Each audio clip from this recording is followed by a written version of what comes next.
telón.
Detrás de todo escoiteuse unha voceciña que decía: podería ser eu. Todos os animais xiraronse a cabeza para ver de quen era esa voceciña e quedaron pasmados ao ver que era un verniño.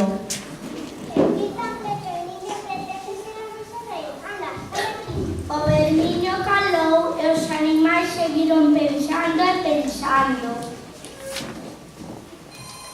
Podería ser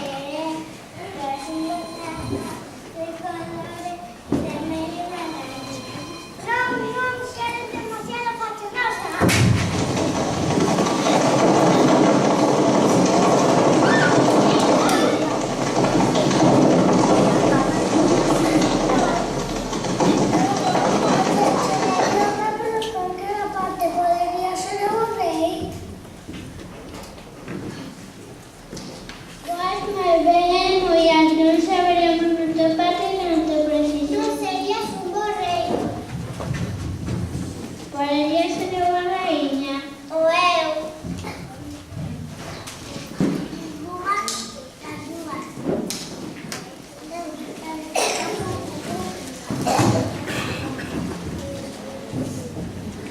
Necesitades un rei como nós, ora seu, José Cero, o león. Eso es, estaría chino, somos o león.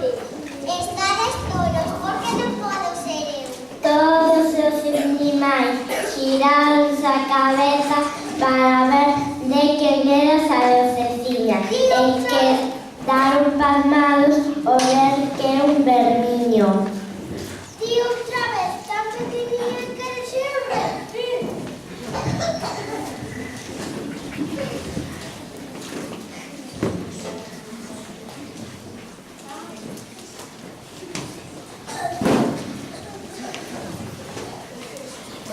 Mentres pensaban saír un rato do seu niño.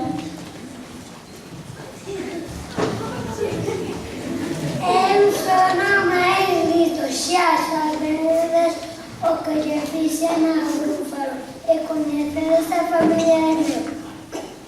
Como Ratoncito Pérez, a ratiña presumida. Conocidas en todo o mundo, podería ser o rei. Eu sí que quería un vóley.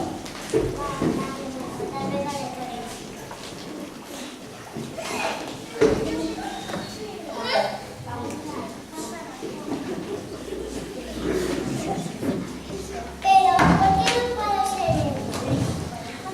Mira que el pícaro,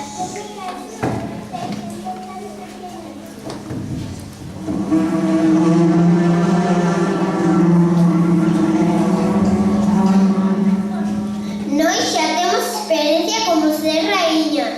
Sí, facémolo moi ben, que temos millóns de súbditos.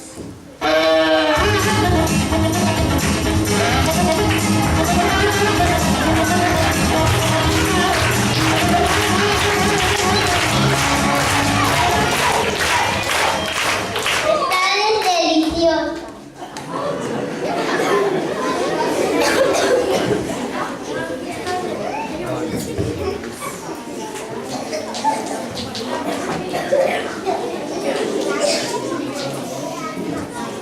E así estiveron pensando e pensando sen poñerse de acordo ata que se foi facendo de noite e viron unha estrela que brillaba.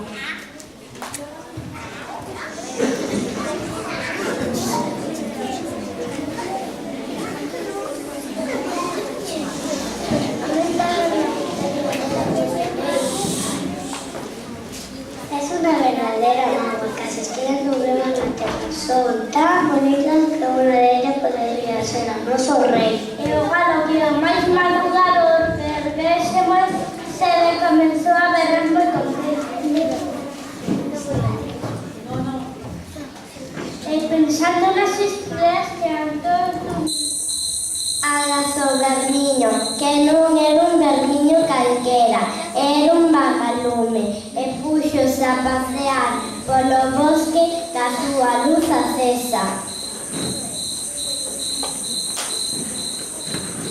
E o galo que o máis madrugador erguese moi cedo e comezou a berrar moi contento.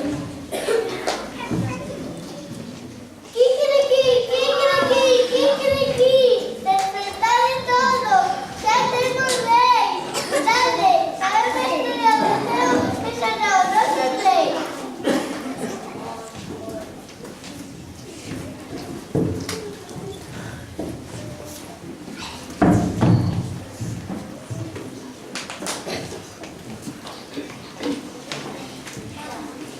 ¿Queréis ser o noso rei? Sí, claro, le gustaría existindo. Todos comezaron a felicitar a súa raíña. Moito rato, tanto rato que se fixo de día.